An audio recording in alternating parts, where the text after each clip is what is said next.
भारत कई अनूठी कहानियों और घटनाओं का साक्षी रहा है। यहाँ हर मोड़ पर कुछ न कुछ ऐसा सुनने को जरूर मिल जाता है जो आपको हैरान कर देता है कि क्या वाकई ऐसा हो सकता है। आज हम आपको ऐसे ही एक स्थान के बारे में बताने जा रहे हैं जो अपनी अमर प्रेम कहानी के लिए जाना जाता है। ऐसी कहानी जो आज कई सदियों बाद भी न सिर्फ याद की जाती है बल्कि आज के भौतिकवाद से ग्रस्त समाज में जहां प्यार को बस एक खेल की तरह खेला जा रहा है, वहां प्यार के उस एहसास से रूबरू करवाती है जिसके लिए कभी लोग अपनी जान तक दे दिया करते थे। ये कहानी मांडू की रानी रूपमती और बाज बहादुर की है। इतिहास के पन्नों में दर्ज मांडू मध्य प्रदेश स्थित रानी रूपमती का महल एक समय पहले तक बेहद खूबसूरत हुआ करता था, इतना कि कोई भी उसे देखकर अपनी आंखों पर विश्वास न कर पाए कि क्या वाकई कोई इमारत इतनी बेहतरीन हो सकती है।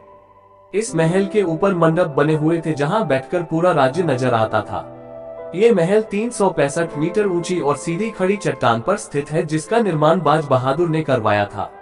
ऐतिहासिक कहानियों के अनुसार रानी रूपमती सुबह शाम मंडप पर बैठकर सामने बहने वाली खूबसूरत नर्मदा नदी को देखा करती थी। महल के नीचे की ओर एक और महल है जिसे बाज बहादुर महल कहा जाता है और इस महल से रानी रूपमती का मंडप बहुत खूबसूरत नजर आता था। ऐसा माना जाता है कि जब रानी मंडप में होती थी तब बाज बहादुर अपने महल के झरोखे से रूपमती को घंटों निहारा करता था।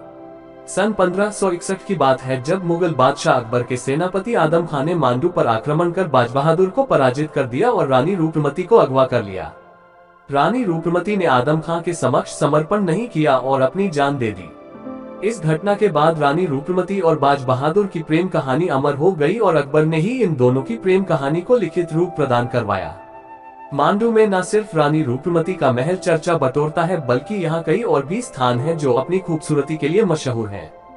मांडू की मस्जिदें भारतीय इस्लामी स्थापत्य कला की बेजोड़ उदाहरण है। इसके अलावा दो अन्य महल, जहाज महल और हिंडोला महल भी सौंदर्य के उत्कृष्ट नमूने हैं। मांडू स्थित अशरफी महल की कहानी भी अजीब है। होशन शाह ने सोने की अशरफियों से इस महल का निर्माण करवाया था जिसकी वजह से इसे अशरफी महल का नाम दिया गया। मांडू की इसी भव्यता से प्रभावित होकर मुगल सम्राट जहांगीर यहाँ कई महीनों तक रहा और चप्पे चप्पे का विचरण किया। उसने अपने प्रवास के दौरान कई भवनों का न सिर्फ निर्माण करवाया बल्कि कई पुरानी इमारतों की मरम्मत भी करवाई। वर्ष 1732 में मल्हार राव के नेतृत्व वाली मराठा सेना ने मांडू के मुगल गवर्नर को पराजित कर इस राज्य पर कब्जा कर लिया। तब से लेकर राजशाही के अंत तक मांडू पर मराठों का ही राज रहा। आजादी के बाद जब मांडू की रियासत पर सरकार का आधिपत्य हुआ तब यहाँ मालवा पर्यटन रिजॉर्ट बनाया गया।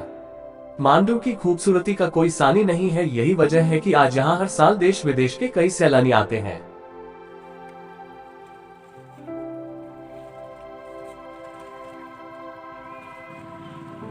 आपको ये वीडियो पसंद आए तो लाइक सब्सक्राइब जरूर कीजिएगा।